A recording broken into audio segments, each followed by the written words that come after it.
2009 was a record year for corporate bonds, with companies around the world selling more debt than ever. Some of the same conditions are still in place, but enough for 2010 to deliver an encore.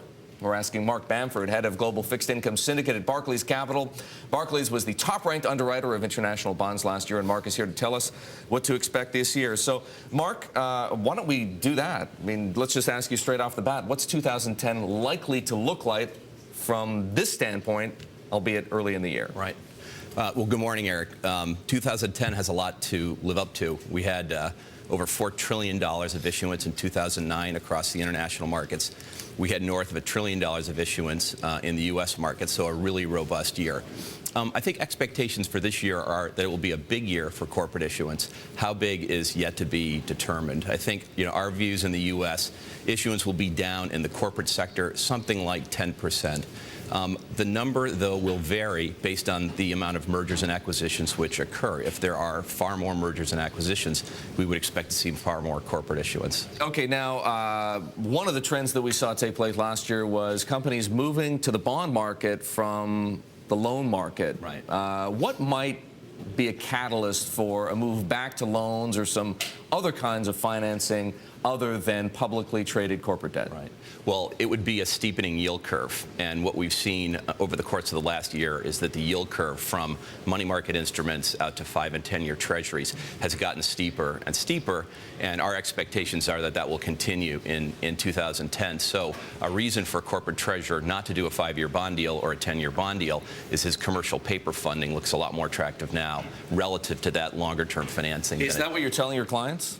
Well, what we're telling our clients is to be balanced. As good a shape as the bond market is in right now, we see things on the horizon that could make funding more difficult for treasurers. So we're telling our clients, get into the markets now, get some of your financing done now. Don't leave it all for later in the year, because it could be more difficult to finance by the middle of the year or later in the year. So it may be that heavy pace of issuance, let's say in the first 3 months of the year, does not necessarily foretell a similar pace going forward if we see the yield curve steepening. Yeah, that's right. That's right. A steepening yield curve, and if it got very, very steep by the middle of the year, could definitely slow down corporate issuance. Let's talk about what could destabilize credit markets right now. What do you think? Yeah, I think the biggest thing on the horizon, which is fairly far out on the horizon, is when central banks move from an easing policy to a tightening policy, whether that's here in the U.S. or in Europe. That's what the market is focused on as a 2010 concern. If credit is less available at the front end, it's going to make financing more difficult at the long end for corporates. Okay, well, the March deadline for the Fed to either continue or stop buying mortgage bonds is coming upon us very quickly. That's right. What impact do you think that's going to have?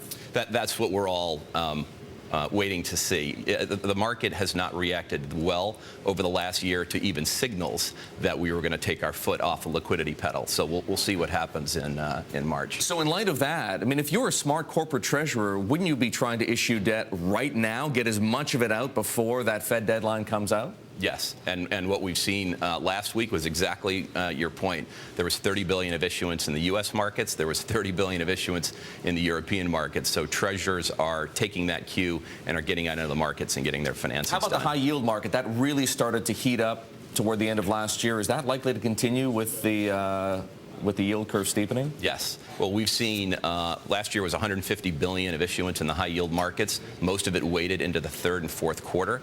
We look at our own calendar in the U.S. and in Europe here in the first couple of weeks of January, and I think, yes, you will continue to see demand for high yield product and a lot of issuance. One quick question. In emerging markets, we've seen an increase in demand for local currency debt over foreign or dollar-denominated debt.